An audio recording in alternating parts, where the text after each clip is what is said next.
জান্নাতে সর্বপ্রথম যিনি প্রবেশাধিকার লাভ করবেন তিনি হলেন সর্বশ্রেষ্ঠ ও সর্বশেষ নবী মুহাম্মদ সাল্লাল্লাহু আলাইহি ওয়াসাল্লাম। আর উম্মাতসমূহের মধ্যে সর্বপ্রথম জান্নাতে প্রবেশ করবে তাঁরই উম্মাত। এ হল মহান আল্লাহ কর্তৃক প্রদত্ত বিশেষ সম্মান। মহানবী সাল্লাল্লাহু আলাইহি ওয়াসাল্লাম বলেন, আমি সর্বপ্রথম জান্নাতের দরজায় করাঘাত করব। আমি জান্নাতে প্রথম সুপারিশকারী হব। মুসলিম ১৯৭ নং। তিনি আরও বলেন, আমি জান্নাতের নিকট এসে তার দরজা খুলতে বলব।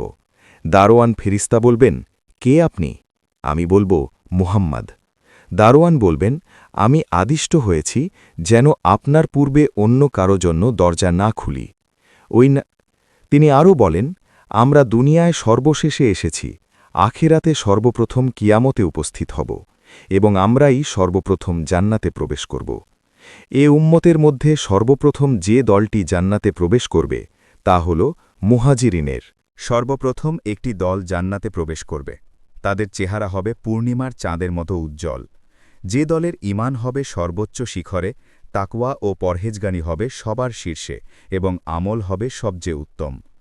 রসূলুল্লাহ সাল্লাল্লাহু আলাইহি ওয়াসাল্লাম বলেছেন, জান্নাতের প্রথম প্রবেশকারী দলটির আকৃতি পূর্ণিমার রাতের চাঁদের মতো হবে। অতপর তাদের পরবর্তী দলটি আকাশের সবচেয়ে উজ্জ্বল নক্ষত্রের ন্যায় জ্যোতির্ময় হবে। তারা জান্নাতে পেশাব করবে না, পায়খানা করবে না, থুথু ফেলবে না, নাক ঝাড়বে না। তাদের চিরুনি হবে স্বর্ণের, তাদের ঘাম হবে কস্তুরীর ন্যায় সুগন্ধময়, তাদের ধুনুচিতে থাকবে সুগন্ধ কাঠ, তাদের স্ত্রী হবে আয়তলোচনা হুরগণ। তারা সকলেই একটি মানব কাঠামো, আদিপিতা আদমের আকৃতিতে হবে, যাদের উচ্চতা হবে ৬০ হাত পর্যন্ত। অন্য এক বর্ণনায় আছে যে জান্নাতে তাদের পাত্র হবে স্বর্ণের, তাদের গায়ের ঘাম হবে কস্তুরীর ন্যায় সুগন্ধময়। তাদের প্রত্যেকের জন্য এমন দুজন স্ত্রী থাকবে যাদের সৌন্দর্যের দরুন মাংস ভেদ করে পায়ের নলার হাড়ের মজ্জা দেখা যাবে। তাদের মধ্যে কোনো মতভেদ থাকবে না, পারস্পরিক বিদ্বেষ থাকবে না। তাদের সকলের অন্তর একটি অন্তরের মতো হবে। তারা সকাল সন্ধ্যায় তসবিহ পাঠে রত থাকবে। ওই আল্লাহর রসূল সাল্লাল্লাহু আলাইহি ওয়াসাল্লাম বলেন, আমার কাছে সকল উম্মত পেশ করা হল। আমি দেখলাম কোনো নবীর সাথে কতিপয় ৩ থেকে ৭ জন অনুসারী লোক রয়েছে, কোনো নবীর সাথে ১ অথবা ২ জন লোক রয়েছে। কোনো নবীকে দেখলাম তার সাথে কেউ নেই। ইতিমধ্যে বিরাট একটি জামাত আমার সামনে পেশ করা হল।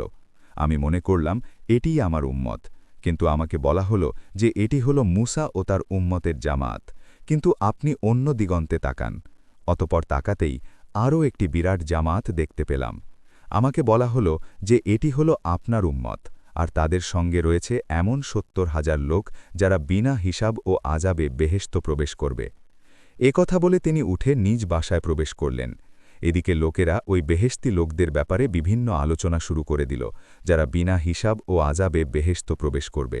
কেউ কেউ বলল, সম্ভবত ওই লোকেরা হল তারা যারা আল্লাহর রসূলের সাহাবা। কিছু লোক বলল, বরং সম্ভবত ওরা হল তারা যারা ইসলামে জন্মগ্রহণ করেছে এবং আল্লাহর সাথে কাউকে শরিক করেনি। আরও অনেকে অনেক কিছু বলল। কিছু পরে আল্লাহর রসূল তাদের নিকট বের হয়ে এসে বললেন, তোমরা কি ব্যাপারে আলোচনা করছ?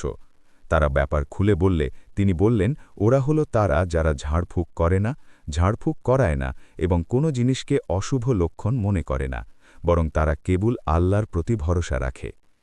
কথা শুনে উক্কাশা ইবনে মিহসান উঠে দাঁড়ালেন এবং বললেন যে, হে আল্লাহর রাসূল, আপনি আমার জন্য দুয়া করুন যেন আল্লাহ আমাকে তাদের দলভুক্ত করে দেন। তিনি বললেন, তুমি তাদের মধ্যে একজন। অতপর আর এক ব্যক্তি উঠে দাঁড়িয়ে বলল, আপনি আমার জন্যেও দুয়া করুন যেন আল্লাহ আমাকেও তাদের দলভুক্ত করে দেন। তিনি বললেন, উক্কাশা এ ব্যাপারে তোমার অগ্রগমন করেছে। শুধু ৭০,০০০ই নয়, বরং ওই ৭০,০০০-এর প্রত্যেক হাজারের সাথে আরও ৭০,০০০ করে ৪৯ লক্ষ মুসলিম জান্নাতে প্রবেশের সুযোগ লাভ করবে। অন্য বর্ণনা মতে ওই ৭০,০০০-এর প্রত্যেক ব্যক্তির সাথে আরও ৭০,০০০ করে মুসলিম জান্নাতে প্রবেশ করবে। আহম্মদ সিলসিলা সাহিহা। উম্মাতে মুহাম্মাদিয়ার ৪৯০ কোটি মানুষ বিনা হিসাব ও আযাবে জান্নাতে প্রবেশ লাভ করবে। বরং প্রথমোক্ত বর্ণনা অনুসারে মহান আল্লাহর ৩ অঞ্জলি অতিরিক্ত মুসলিমকে বিনা হিসাব ও আযাবে জান্নাত প্রবেশের অধিকার দেওয়া হবে, আর তার সংখ্যা কেবল তিনিই জানেন। সম্ভবত এই অগ্রাগামীদের কথাই মহান আল্লাহ কুরআন কারিমে বলেছেন। আর অগ্রবর্তীগণ তো অগ্রবর্তী, তারাই হবে নৈকট্যপ্রাপ্ত। তারা থাকবে সুখময় জান্নাতসমূহে। বহু সংখ্যক হবে পূর্ববর্তীদের মধ্য হতে, আর অগ্রবর্তীগণ তো অগ্রবর্তী, তারাই হবে নৈকট্যপ্রাপ্ত। তারা থাকবে সুখময় জান্নাতসমূহে। বহু সংখ্যক হবে পূর্ববর্তীদের মধ্য হতে, এবং অল্প সংখ্যক হবে পরবর্তীদের মধ্য হতে। যেহেতু গরিবদের হিসাব কম, তাদের জাকাত নেই, হজ নেই, মালের কোনো হিসাব নিকাশ নেই, তাই তারা নির্ঝঞ্ঝটে ধনীদের আগে আগেই জান্নাতে চলে যাবে। কিন্তু কতদিন আগে?